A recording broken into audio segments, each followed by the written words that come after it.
Reporte 100. Le agradezco a Cinti Ramírez Reyes, internacionalista del Tecnológico de Monterrey, que esté con nosotros esta mañana. Cinti, ¿cómo estás? Buenos días. ¿Qué tal, Juan Carlos? Buenos días. Un saludo a ti y al auditorio.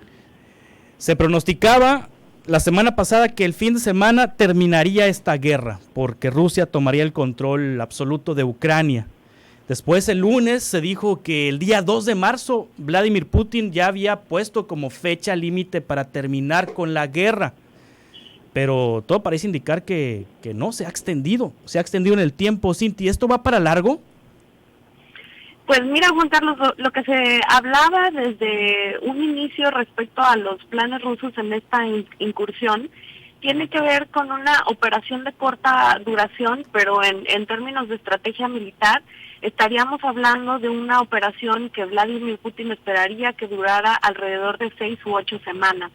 Entonces estamos en la primera parte de este desarrollo. Si nos hemos dado cuenta, lo que sucede en estos momentos es que hay, por ejemplo, una columna militar rusa de más de 60 kilómetros de extensión a unos 30 kilómetros de la capital en Kiev, ¿no? Y lejos de estar estancados, lo que sucede es que más bien están esperando. Sí. ¿Por qué? Porque la idea no es tomar la capital. Sí se han ido pues haciendo de más terreno, ya controlan pues la planta nuclear de Chernóbil, también la planta que mencionabas hace un momento, la segunda ciudad más importante de Ucrania, pero están esperando fuera de la capital, porque la idea de Putin en realidad tiene que ver con doblar la mano de Ucrania y seguir forzando rondas de negociación. Hasta el momento van 2.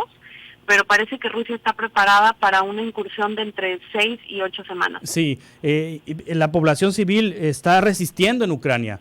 Ha resistido más de lo que se pensaba, Cinti. Así es, la resistencia ha sido fiera, también ha habido mucho apoyo de la comunidad internacional en términos de recibir paquetes de ayuda económica, pero también de armamento. Recordemos que una de las decisiones muy controversiales que tomó el presidente Zelensky y el alcalde de la propia capital Kiev al segundo o tercer día de las incursiones rusas en Ucrania tuvo que ver con repartir, por ejemplo, en la capital 10,000 rifles automáticos a población civil. Eso es un tema muy delicado porque además de estar usando al ejército formal, se ha armado a civiles y en derecho internacional humanitario eso es ya una cuestión muy complicada porque dejan de ser civiles y se convierten en combatientes en lugar de no combatientes. Entonces sí ha habido resistencia, pero también tengamos en cuenta que si bien Rusia está avanzando, también es un avance calculado para forzar a la negociación. Entonces Rusia está midiendo sus fuerzas, no estamos viendo todo el poderío del ejército ruso ni de cerca. Sí, Cinti Ramírez, ayer la segunda reunión y se acordó un cese al fuego temporal en algunas zonas que se denominan corredores humanitarios. ¿Esto no es una buena señal? Es una buena señal para la población civil.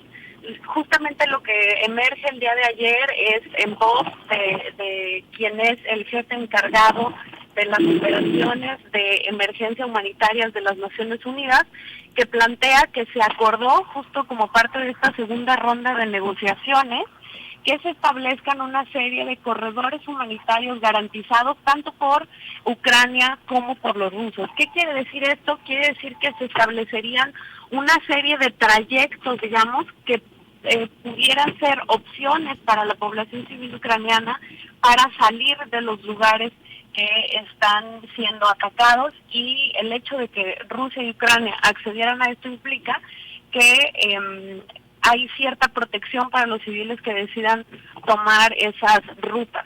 De todas maneras, sabemos, ¿no?, que es prohibido en derecho internacional atacar civiles. El principio de distinción es uno de los más importantes del derecho internacional humanitario. Se permite atacar objetivos militares, más no civiles. Entonces los corredores son muy importantes porque la crisis de desplazados que estamos viendo pues es ya de dimensiones muy importantes. Sí, de hecho, impresionante la cantidad de personas que está saliendo diario de Ucrania y que se dirige a los países vecinos. Esa es otra tragedia, la tragedia de los desplazados dentro del país y también la tragedia de los desplazados en el extranjero. ¿Hay capacidad de los países vecinos para recibir a esta enorme cantidad de personas? Sí, sin duda, y recordemos que Ucrania tiene ya una larga historia en términos de desplazamiento, tanto interno como exterior. Se ha hablado en estos momentos de que este es un conflicto que viene, pues cuando menos desde hace 8 años, ¿no? Y en esos 8 años anteriores de que Rusia tomó Crimea en aquel momento, pues en esos 8 años hubo más de 1,5 millones de desplazados, por ejemplo.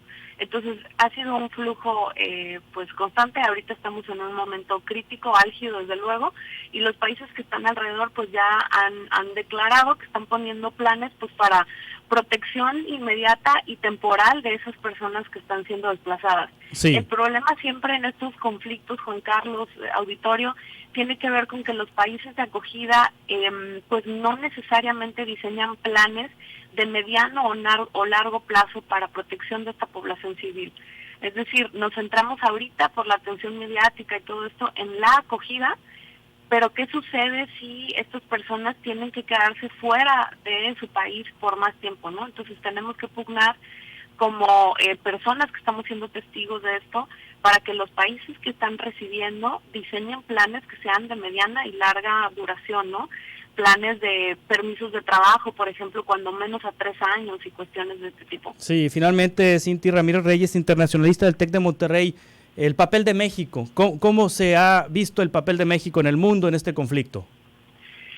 Pues si volteamos a ver las declaraciones que hizo Juan Ramón de la Fuente, que es nuestro embajador ante Naciones Unidas en Nueva York, justo en un foro muy importante, lo que dice es que hay una condena por parte de nuestro país, que se trata de una invasión.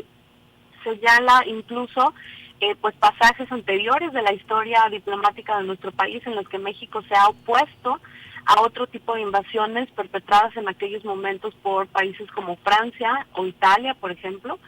Entonces, el embajador, muy bien, creo que la controversia tiene más que ver con las declaraciones del presidente, pero el embajador ante Naciones Unidas, muy bien, el canciller también ha sido enérgico, llamando a esto una invasión, que eso es justo lo que sucede, y también señalando, aunque con mayor mesura, lo que señala China, que tiene que ver con que pues Estados Unidos estuvo azuzando esta situación, lo cual pues también es cierto, ¿no? Cinti Ramírez Reyes, internacionalista del TEC de Monterrey, muchas gracias por tomar esta conversación. Estamos en contacto, si te parece. Muchísimo gusto, claro que sí, hasta luego. Hasta pronto. Reporte 100.